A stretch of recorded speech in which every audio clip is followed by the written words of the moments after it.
We're NASA.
What about the breathing, the panting, the moaning, the screaming?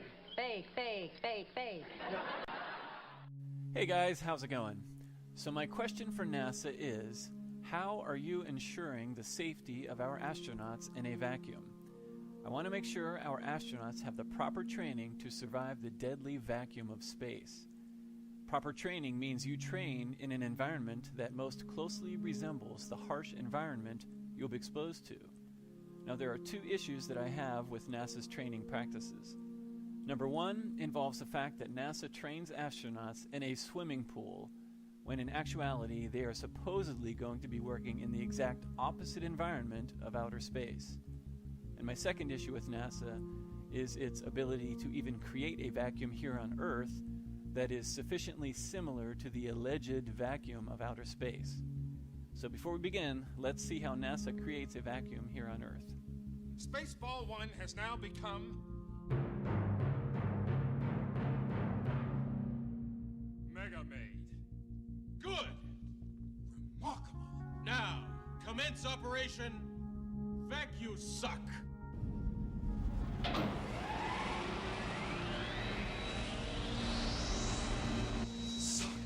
Suck! So this here is the Great Space Power Facility at NASA's Plum Brook Station in Sandusky, Ohio, which they built with our money. This is the world's largest and most powerful and expensive vacuum.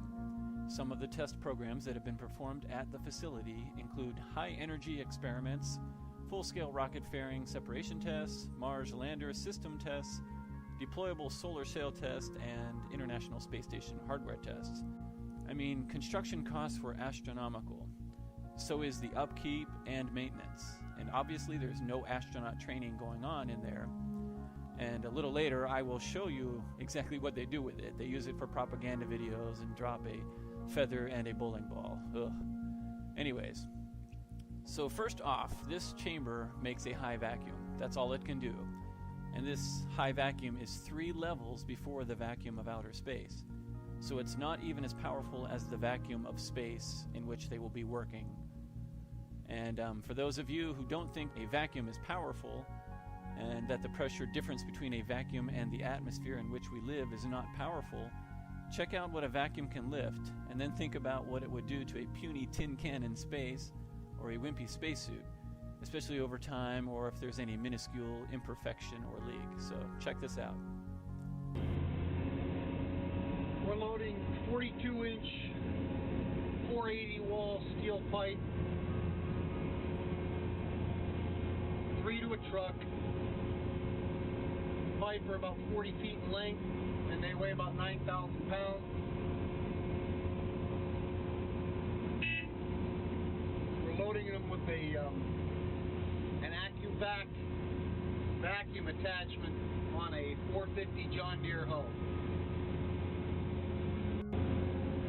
Pipe weigh about, I think I said the pipe weigh about 9,000 pounds a piece. This vacuum attachment will pick,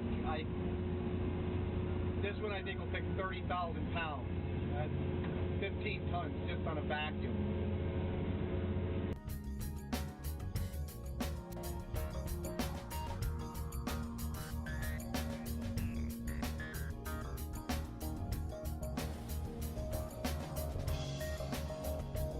Now that's power. And it is funny how the vacuum chamber, like a submarine, has massively thick walls to withstand the difference in pressure. This is because, in the case of a submarine, the submarine must survive the difference in pressure that exists between the ocean, deep in the ocean, and the ground-level atmosphere inside the submarine. Without very thick and structurally sound walls, the pressure difference would crush the sub. Likewise, the ISS and the spacewalking astronauts must survive the opposite but equally harsh difference in pressure that exists between the vacuum of space and the normal atmosphere inside their suit or inside the space station.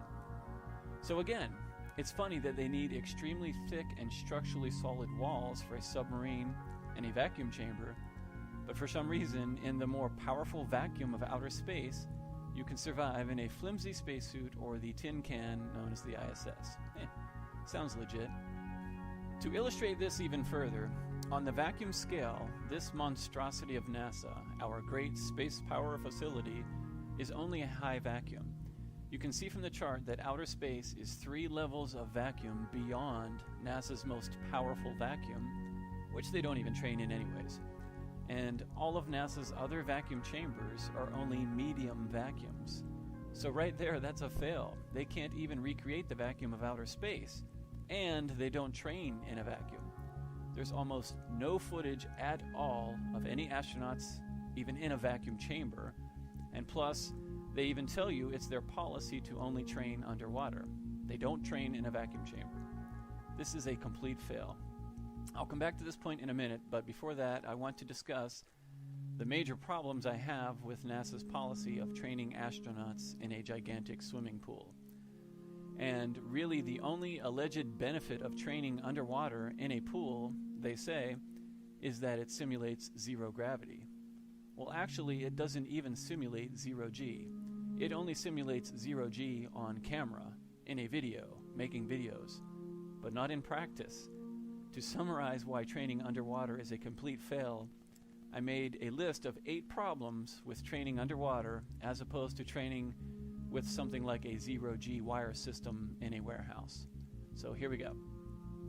Number 1, pressure underwater is the complete opposite of the vacuum of space. Underwater, the pressure is extremely high and will compress, it'll crush you with extreme force. In a vacuum, pressure is extremely low, there's no pressure, and you will explode. Your spacecraft will explode with the extreme force, and it will do so outward, the opposite direction of underwater. So why in the world would you train under conditions that are opposite those in which you will be working? This makes no sense at all. Total fail. Number 2, resistance in movement. Underwater, moving around and pushing off of things will be much slower and tedious as opposed to the vacuum of space. At least if training is done in a warehouse on wires, there will be less resistance, which is at least closer to the complete lack of resistance in space. Water is the exact opposite of a vacuum. There's a great deal of resistance when you move around underwater. Number 3, it makes no sense to construct a full-scale model of the ISS underwater. An ISS replica could easily be constructed in a large warehouse or a hangar. It would be much easier to build, maintain, modify, etc. This is just silly to do it underwater. Number 4, teams of safety divers and camera crews must also risk their lives underwater for astronaut training, with the unnecessary burdens of tanks, gear, tools, parts, cameras, production equipment, etc.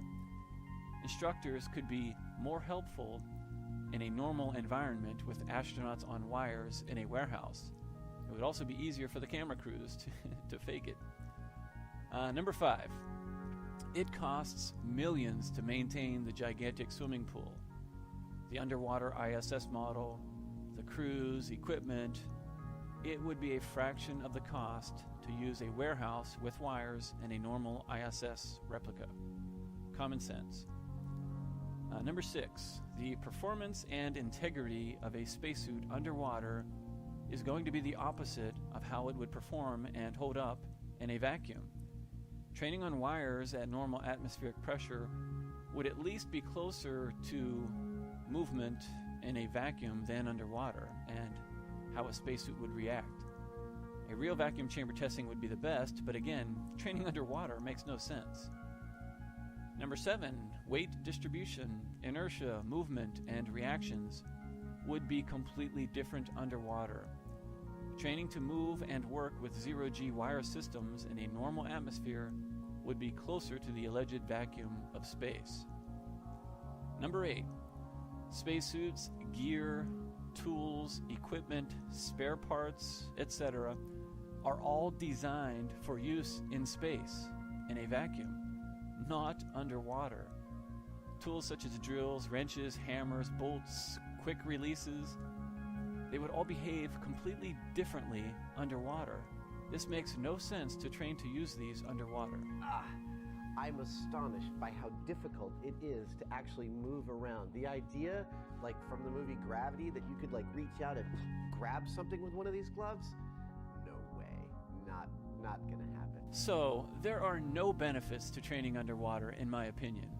But there are many disadvantages and outright dangerous issues if you train underwater. The better option would be to train on the ground in a warehouse with wires just like they do in the movies. They can simulate zero-G just fine with puppeteers and wire systems. They can do this in a normal atmosphere with less resistance than underwater, so at least it's a little closer to moving around in space and operating and fixing things in space, if it was reality. So anyways, I mean, we know why they train in a pool.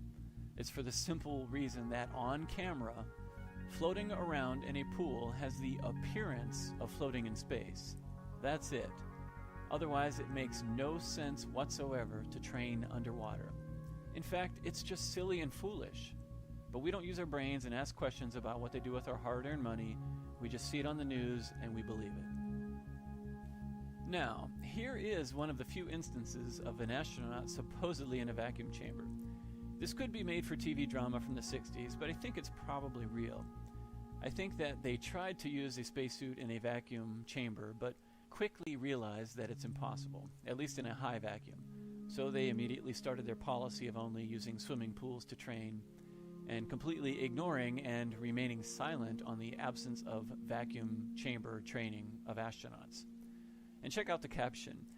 It says, "The video above shows the moments when Jim LeBlanc was subjected to a space-like vacuum, space-like, it's a medium vacuum, in a NASA testing chamber in 1965.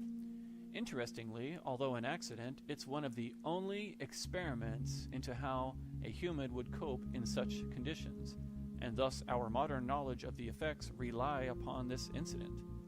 We're relying upon this one time they tried to put somebody in a vacuum chamber? Whew, it's pretty pathetic.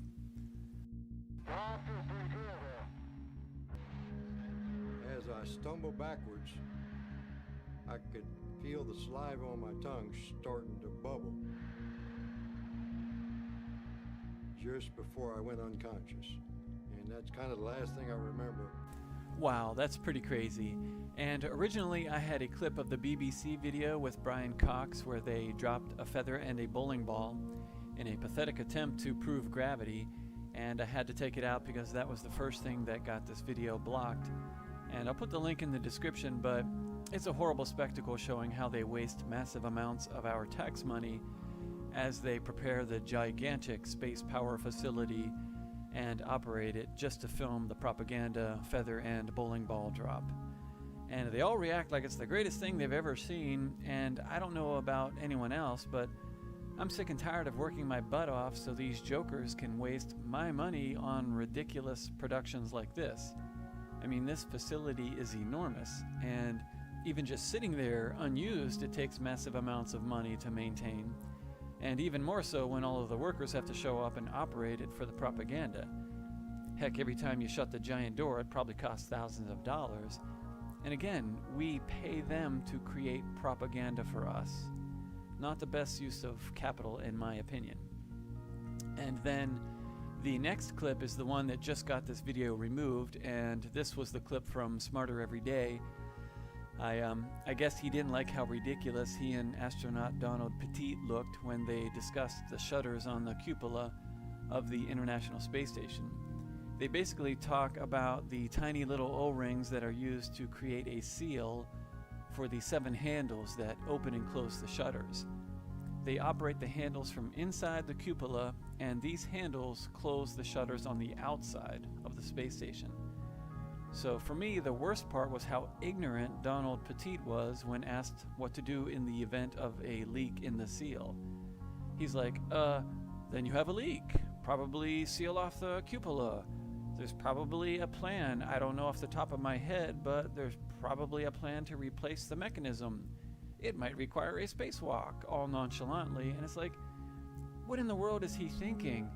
This is horrible. If the ISS were real, there would be a procedure for every possible contingency. What's going on? Sanders, what's going on? It's Megamaid. She's gone from suck to blow. On submarines, you train and practice emergency drills all the time. Even the lowest ranking member on a sub will know what to do in the event of an emergency. This is Donald Pettit, an elite astronaut. The astronauts are supposed to be the best and brightest, having to beat out hundreds of qualified people to become a NASA astronaut. I mean, are you kidding me? Where are the drills? What are the procedures? They would have a specific procedure for every type of incident. Loss of pressure, leaking seals, micrometeorite penetration, ammonia leak. I mean, come on, this is horrible. Where are the drills? The first thing they would show in videos would be them rehearsing drills. But instead, we get videos of spinning stuffed animals and making tacos, washing hair, blowing bubbles in space. I mean, really? Does anyone believe this stuff? If it were real, there would be non-stop, serious drills about how to stay alive in the event of an emergency. Then at the end, Mr. Smarter Every Day even exclaims, "You have the vacuum of space being held back by 2 little bitty O-rings. That's incredible." Well, he's right there. It is incredible that people believe it. And shame on us for being ignorant for all of these years. But anyways, at least we know now, and we can observe these things in greater detail with objectivity. So thanks so much for watching, guys, and I hope you all have a nice day. Adios.